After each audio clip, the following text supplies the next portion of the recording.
Hi, I'm John, welcome to the Gun Shop, and today we're going to be doing 10 facts on the Mosin Nagant. Before we start, I'm going to talk a little bit about the gun we got in front of us because it seems rude not to. Just doing a bit of a physical look over, on the back you have this curved inlet metal heel plate, you have a strap hole, a hardwood stock, a Mauser style cock-on opening bolt with a 90-degree bolt throw, adjustable open sights. This one isn't an original sniper, but it is a fairly decent dressed up copy. The magazine is not quickly detachable, that's not the point, it is a push down feed. Apart from that, this is a Mosin Nagant.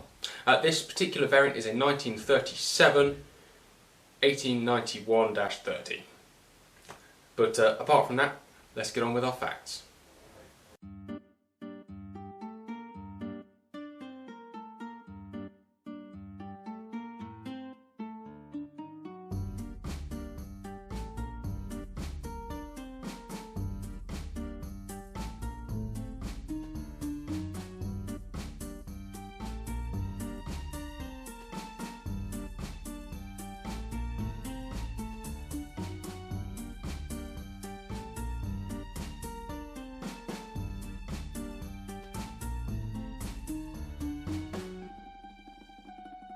First fact, originally the Mosin Nagant was just referred to as the 3-line M1891. It's referred to 3 lines, one line being 1/10 of an inch, this being a 30 caliber rifle. There you go, isn't that exciting? And its first date of conception was 1891.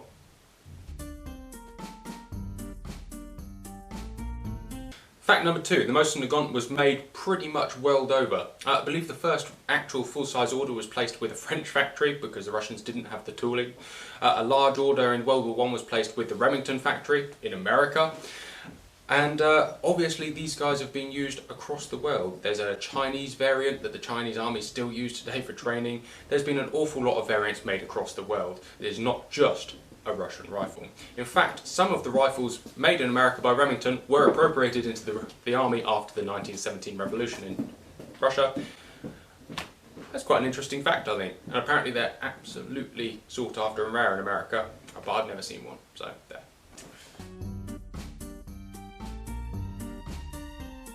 Fact number 3, 37 million of these guns have been built, give or take. That's a lot of rifles. I mean, that is an obscene amount of rifles. That is probably one of the most produced rifles of all time. I say, given they were made all over the world and by different manufacturers, you can kind of understand why.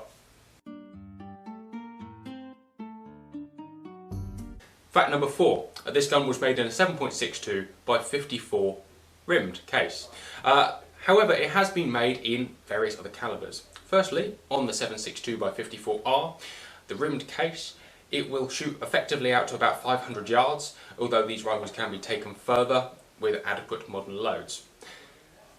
There were variants, however, that aren't in that. So there were made a finished version, which by the way was made by Tikka and Seiko of today, fairly common household names in the rifle world, and that was made in a 7.62 by 53R. I believe there was some 7.92 by 57, 8 by 57, sort of, if you like, 7.92 by 57 for German captures and Polish built rifles, and I believe there was an 8 by 50R Mannlicher Austrian captured rifles. So these things have been chambered in an awful lot of things over the year. This one is an original 7.62 by 54.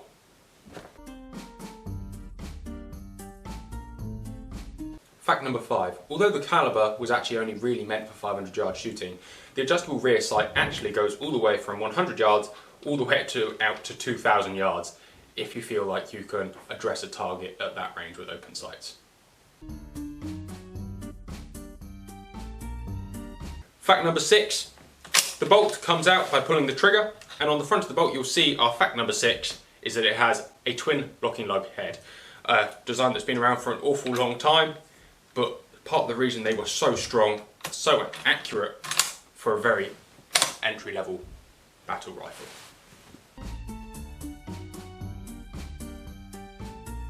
Fact number 7. The rifling is a clockwise turning 4-groove rifling and is fed from this 5-round magazine, non-detachable, usually fed from strip clips, but can be singly fed. It is not a controlled feed action, however.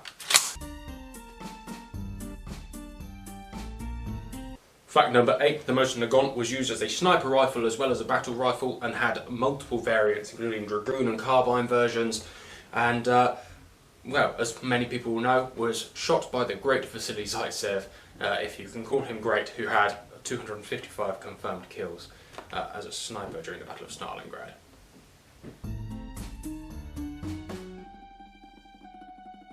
So this particular variant actually had a lightened trigger. Some of the early ones had some absolutely awful triggers, and in response to soldiers' requests, actually the trigger was brought down to a more consistent 4 to 5 pounds.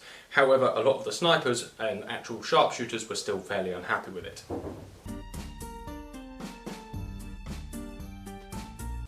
Final fact is that this gun was actually not designed entirely by Russians, but in fact was 50% designed by Belgians, who were responsible for the magazine component of this rifle.